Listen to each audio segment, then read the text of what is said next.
कैसे हुआ गंगा नदी का उद्गम, क्या है इसका इतिहास, आखिर क्यों गंगाजल खराब नहीं होता।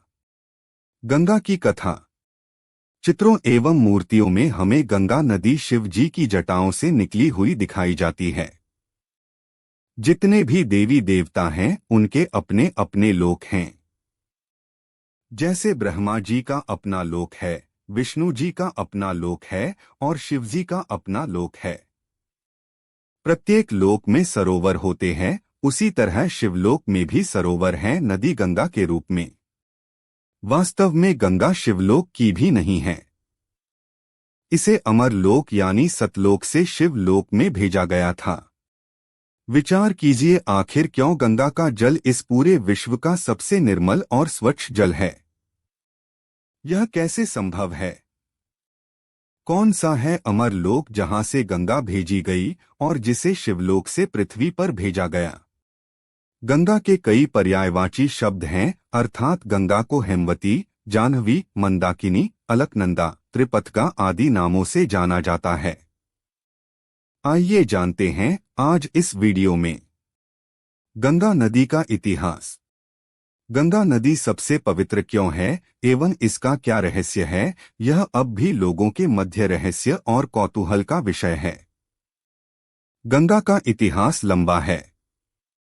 इस नदी से लोगों की धार्मिक आस्थाएं भी जुड़ी हुई हैं। गंगा नदी का उद्गम स्थान है उत्तराखंड। नदी गंगा उत्तराखंड स्थित उत्तरकाशी जिले के गंगोत्री से निकलकर बंगाल की खाड़ी में जा गिरती है।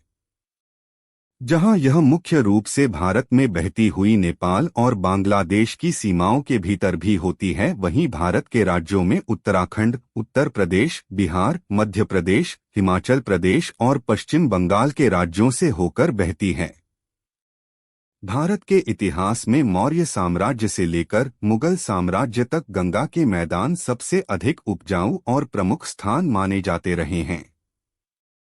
गंगा नदी सबसे पवित्र मानी जाती है क्योंकि इसका पानी कभी खराब नहीं होता, साथ ही अन्य सभी नदियों की तुलना में गंगा में ऑक्सीजन का स्तर 25% ज्यादा होता है।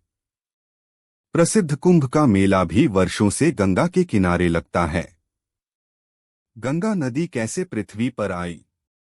गंगा नदी एक स्वच्छ और पवित्र जल है जिसके समान इस पूरी पृथ्वी पर कोई अन्य जलस्रोत नहीं है। गंगा पृथ्वी पर कैसे आई?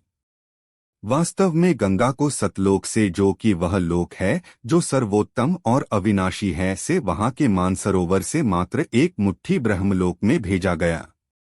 ब्रह्मलोक यानी ब्रह्मा विष्णु महेश के पिताश्री क्षर ब्रह्मा या ज्योति निर्जन के लोक, और वहां से फिर वह विष्णुलोक में आई और फिर आई शिवलोक के जटा कुंडली नामक स्थान पर। शिवलोक में आने के बाद गंगा पृथ्वी पर हिमालय में आकर प्रकट हुई, जहां ये जम गई, जिसके बारे में यह कथा प्रचलित है कि गंगा पृथ्वी पर तपस्वी भागीरथ के द्वारा तप के माध्यम से लाई गई। गंगा पृथ्वी पर तब भी आती यदि उसे कोई तपस्वी लाने के लिए तप नहीं करता, क्योंकि परम पिता परमेश्वर कबीर साहेब द्वारा वह भेजी ही इस उद्देश्य से गई थी कि पृथ्वी पर हम प्रमाण पा सकें कि वास्तव में अविनाशी जो कभी नष्ट न हो उस स्थान का जल ऐसा है। सतलोक वह स्थान है जहां से गंगा मात्र एक मुट्ठी आई वाष्प रूप में, वहां कोई वस्तु खराब नहीं होती और न ही वहां के निवासी मरते अथवा वृद्ध होते हैं। गंगा नदी का मानचित्र। गंगा नदी की लंबाई 2510 किलोमीटर है। यह लंबाई भारत के हिस्से की है।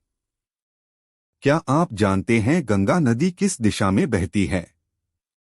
यह उत्तराखंड के पश्चिमी हिमालय से निकलकर दक्षिणी पूर्व की ओर बहती है।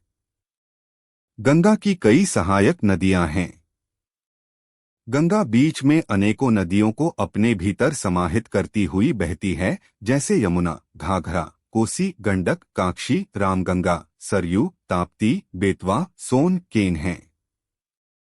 गंगा नदी के मानचित्र के हिसाब से देखें तो गंगा भागीरथी के रूप में गंगोत्री से निकलकर देवप्रयाग में अलकनंदा से मिलकर गंगा बनती है। इलाहाबाद के निकट यमुना, गंगा एवं सरस्वती नदियां मिलती हैं, जिसे संगम कहा जाता है। ब्रह्मपुत्र नदी बांग्लादेश में जमुना के नाम से भागीरथी में मिलती है। गंगा नदी से जुड़े महत्वपूर्ण तथ्य। गंगा नदी वास्तव में सबसे अलग है, यह सर्वविदित है। लेकिन यह क्यों अलग है, इस विषय में आज निर्णय दिया जाएगा।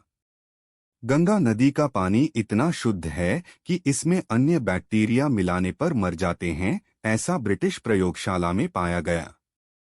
गंगा जल में बैक्टीरिया से लड़ने की विशेष क्षमता होती है।